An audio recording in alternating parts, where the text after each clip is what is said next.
औज़ुबिल्लाहिमिनश्शैतानिर्रजीम बिस्मिल्लाहिर्रहमानिर्रहीम। अज़ीज़ तलबा अस्सलामु अलैकुम वरहमतुल्लाहि वबरकातुहू। फ्रेंड स्कूल सिस्टम की जानिब से आपका साइंस का उस्ताद ज़ैन अजीज़ आपकी खिदमत में हाजिर है।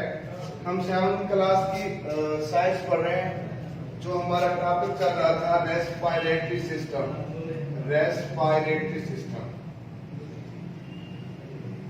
हम टॉपिक पढ़ रहे थे रेस्पिरेटरी सिस्टम।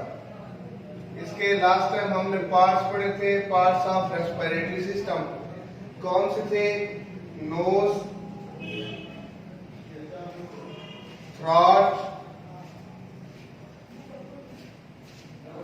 थ्रॉट के बाद लैरिंक्स के बाद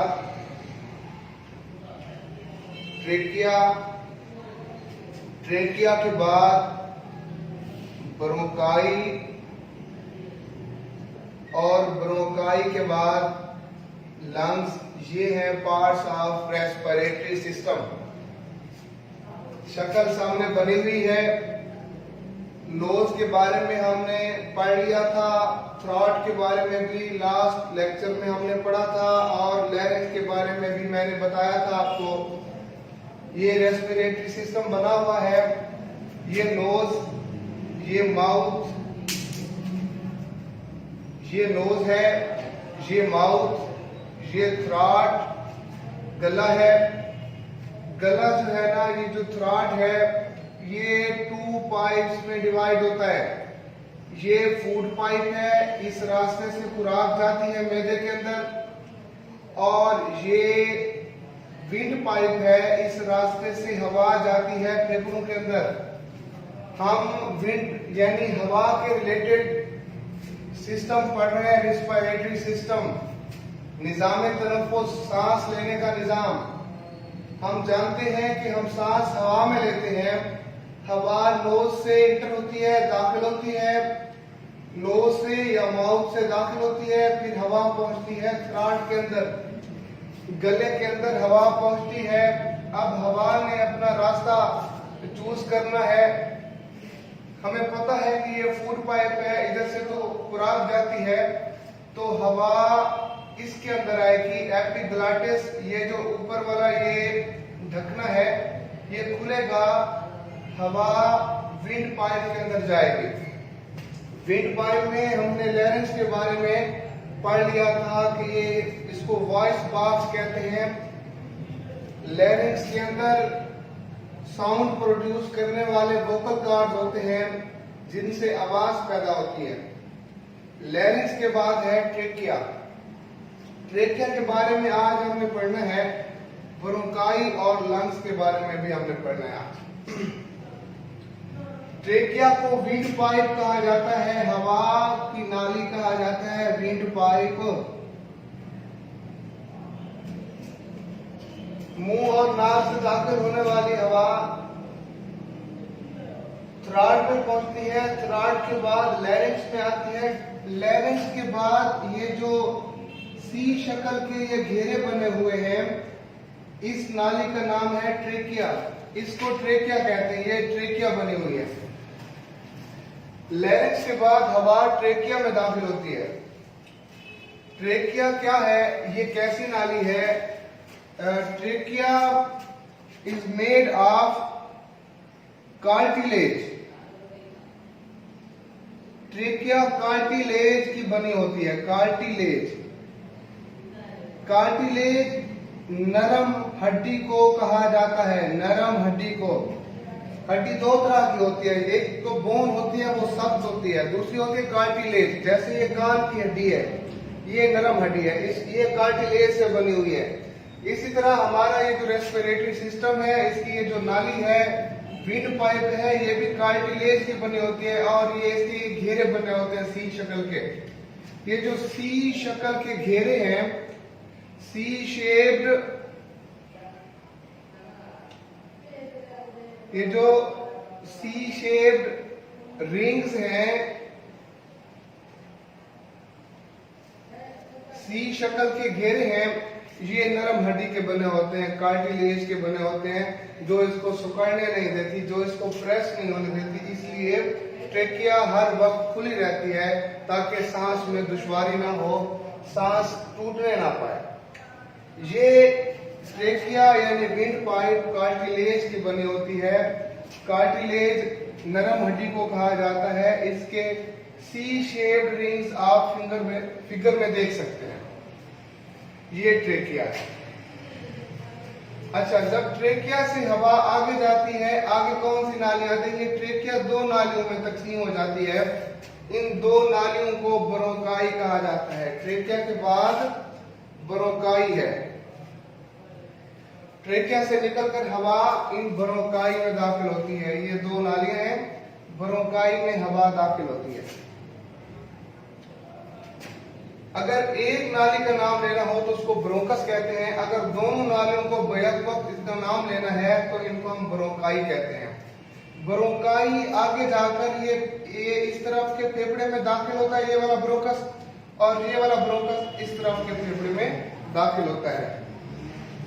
अब ब्रोंकाई के आगे क्या होता है? ब्रोंकाई आगे जाकर मजीद छोटी नालियों में तकसीम हो जाती है।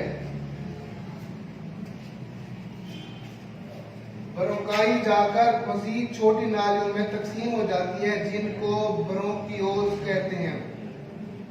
ब्रोंकियोल्स,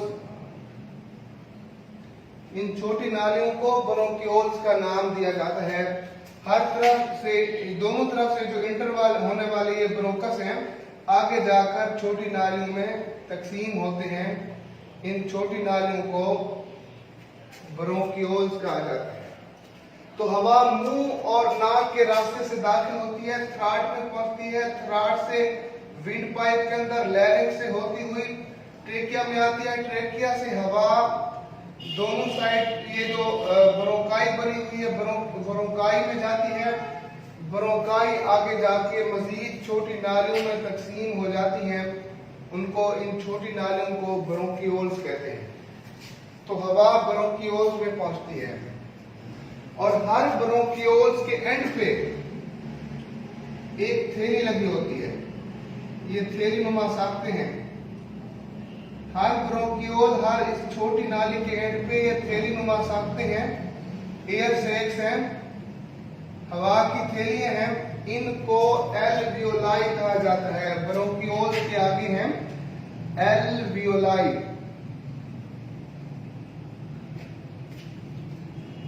एल्वियोलाई में हवा दाखिल होती है। ये हवा की थैलियां आप फिगर में देख सकते हैं, ये एल्वियोलाई है। और ये ब्रोंकियोल्स एल्वियोलाई लंग्स के अंदर होते हैं। ये दो फेफड़े हैं, ये एक फेफड़ा, ये दूसरा। दोनों फेफड़ों में ब्रोंकाई दाखिल हो रही है और हर ब्रोंकाई, हर ब्रोंकस मजीद छोटी छोटी नालियों में तकसीम हो रही है। इनको ब्रोंकियोल्स कहते हैं। ब्रोंकियोल्स फेफड़े के अंदर मौजूद हैं और हर ब्रोंकियोल के इख्तिताम पर, हर छोटी नाली के इख्तिताम पर हवा की नालियां मौजूद हैं। इन हवा की नालियों को, एयर सैक्स को एल्वियोलाई कहा जाता है। एल्वियोलाई के इर्द गिर्द खून की नालियां लिपटी होती हैं।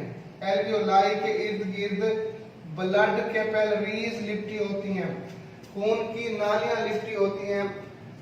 इसी हवा में से, जो हवा ऊपर से आ रही है, नाक और मुंह से आती है ट्रेकिया में, ट्रेकिया से ब्रोंकाई में, ब्रोंकाई से ब्रोंकियोल्स में, ब्रोंकियोल्स से आगे एल्वियोलाई में। अब इसी हवा में से ऑक्सीजन निकलकर छोटी छोटी सुराखों के जरिए इन ब्लड कैपिलरीज में पहुंच जाती है। खून की नालियों में ऑक्सीजन पहुंच जाती है। जो हमने हवा अंदर सांस ली है, इस हवा में से ऑक्सीजन निकलकर खून की नालियों में जाती है और खून इस ऑक्सीजन को पूरे जिस्म में ले जाता है, जिससे सेलुलर रेस्पिरेशन होती है। हम सेलुलर रेस्पिरेशन के बारे में पढ़ चुके हैं। हमने कहा था कि खुराक, फूड, खुराक और ऑक्सीजन मिलकर सेल्स के अंदर सेलुलर रेस्पिरेशन करते हैं, जिससे क्या बनता है?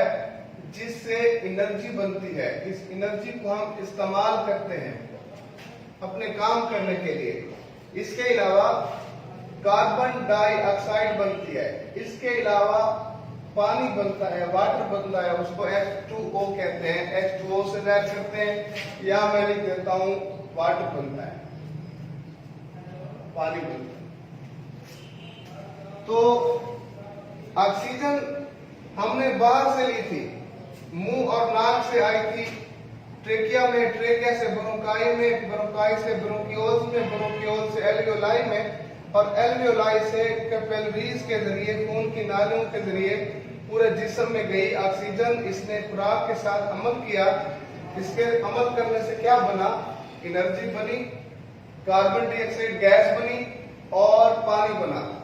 अब इस कार्बन डाइऑक्साइड को जिस्म से बाहर खारिज करना है, तो इसी तरह दोबारा ये कार्बन डाइऑक्साइड खून में शामिल हो जाती है, और खून जब पहुंचता है इन कैपिलरीज में, तो ये कार्बन डाइऑक्साइड कैपिलरीज से निकलकर एल्वियोलाई में, एल्वियोलाई से निकलकर ब्रोंकियोल्स में, ब्रोंकियोल से निकलकर ब्रोंकाई में, ब्रोंकाई से निकलकर ट्रेकिया में, ट्रेकिया से लैरिक्स में, इसी तरह लैरिक्स से थ्रॉट में, थ्रॉट से फिर मुंह के जरिए ये कार्बन डाइऑक्साइड बाहर खारिज हो जाती है।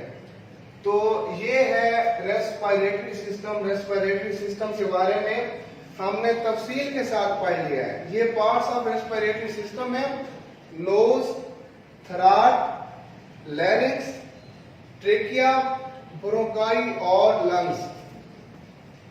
तो नोज, थ्रॉट और लैरिक्स के बारे में हमने पिछले लेक्चर में पढ़ा था। आज ट्रेकिया और ब्रोंकाई, ब्रोंकियोल्स, एल्वियोलाई और ये दोनों चीजें लंग्स में पाई जाती हैं, फेफड़ों के अंदर पाई जाती हैं। इनके बारे में हमने पढ़ा है।